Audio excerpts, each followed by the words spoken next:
Hello दोस्तों, आज के इस वीडियो में हम SBI magnum ultra short term duration mutual fund के बारे में बात करने वाले हैं। तो पहले हम इस म्यूचुअल फंड के फंड ऑब्जेक्टिव के बारे में जान लेते हैं। तो ये एक ultra short term depth mutual fund है। अब जिसे नहीं पता कि डेप्थ म्यूचुअल फंड किसे कहते हैं, तो जिस किसी भी इन्वेस्टर को FD से थोड़ा ज़्यादा रिटर्न चाहिए पर इक्विटी म्यूचुअल फंड की तुलना में थोड़ा कम रिस्क चाहिए, तो वो लोग डेप्थ म्यूचुअल फंड में अपने इन्वेस्टमेंट को करते हैं। अब ये जो डेप्थ म्यूचुअल फंड होते हैं वो इन्वेस्टरों के पैसे को गवर्नमेंट सिक्योरिटीज़, गवर्नमेंट बॉन्ड्स जैसे हाईली सिक्योरिटी कंपनियों में ही निवेश करेगा। अब हम इस म्यूचुअल फंड में पास्ट रिटर्न्स के बारे में देखें तो इसने 1 साल में 3.8% का, 3 साल में 4.9% का, 5 साल में 6.1% का और ऑल ओवर 7.2% का रिटर्न्स अपने इन्वेस्टरों को लाकर दिया हुआ है। इसने अपने कैटेगरी एवरेज को 5 साल में बीट किया हुआ है। तो अगर आप इस म्यूचुअल फंड में इन्वेस्टमेंट करना चाहते हो तो लॉन्ग टर्म के लिए नहीं करोगे, क्योंकि एक शॉर्ट ड्यूरेशन पीरियड है। ये एक अल्ट्रा शॉर्ट टर्म फंड है, यानी कि ये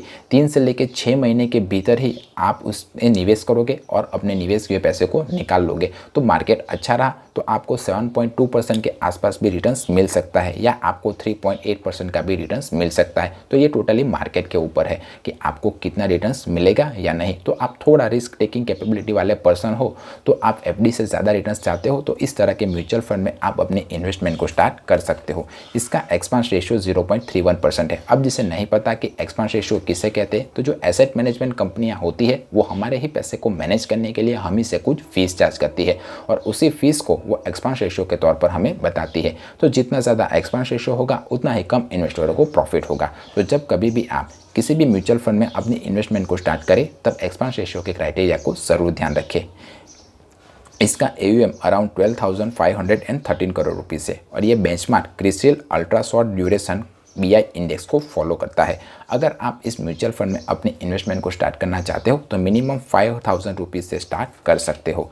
इसने डेप्ट में 81.58% इन्वेस्टरों के पैसे को निवेश किया हुआ है। अब डेप्ट में निवेश करने के कारण ये mutual fund comparatively equity mutual fund की तुलना में थोड़ा सेफ म्यूचुअल फंड माना जाएगा। एलोकेशन बाय हम क्रेडिट इक्वालिटी देखें तो इसने A1+ SOV, cash and call money और AA+ जैसे इंस्ट्रूमेंट, गवर्नमेंट इंस्ट्रूमेंट या बॉन्ड में इन्वेस्टरों के पैसे को निवेश किया हुआ है। टॉप डेब्ट होल्डिंग कंपनियां देखें तो इसने reserve bank of India, small industry development bank, housing development finance और गवर्नमेंट ऑफ इंडिया के बॉन्ड्स में इन्वेस्टरों के पैसे को निवेश किया हुआ है। एलोकेशन बाय इंस्ट्रूमेंट देखें तो इसने commercial paper, treasury bills, repo, certificate of deposit जैसे अच्छे खासे बॉन्ड्स या सर्टिफिकेट्स में इन्वेस्टरों के पैसे को निवेश किया हुआ है। अब हम इस म्यूचुअल फंड पर लगने वाले टैक्स के बारे में बात करें तो आप अगर 3 साल के बाद इस म्यूचुअल फंड को बेचते हो तो आप जिस टैक्स स्लैब में आओगे उस टैक्स स्लैब के हिसाब से आपको टैक्स देना पड़ेगा।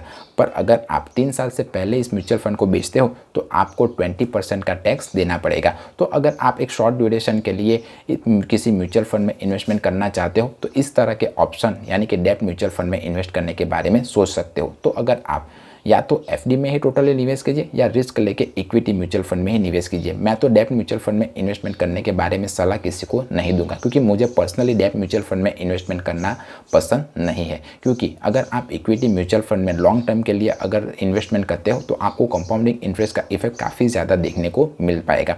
तो आप भी क्या सोचते हैं इस म्यूचुअल फंड के बारे में मुझे कमेंट करके बताइए। अगर आपने इन्वेस्टमेंट किया हुआ है तो कैसा रिटर्न्स ये म्यूचुअल फंड दे रहा है वो भी मुझे कमेंट करके बताइए, क्या कि मेरे दूसरे व्यूअर्स को भी हेल्प हो जाइए। मेरा वीडियो पसंद आया हो, इन्फॉर्मेटिव लगा हो तभी इस वीडियो को लाइक कीजिएगा और चैनल को सब्सक्राइब कीजिएगा। मिलते हैं अगले वीडियो में, तब तक के लिए बाय बाय।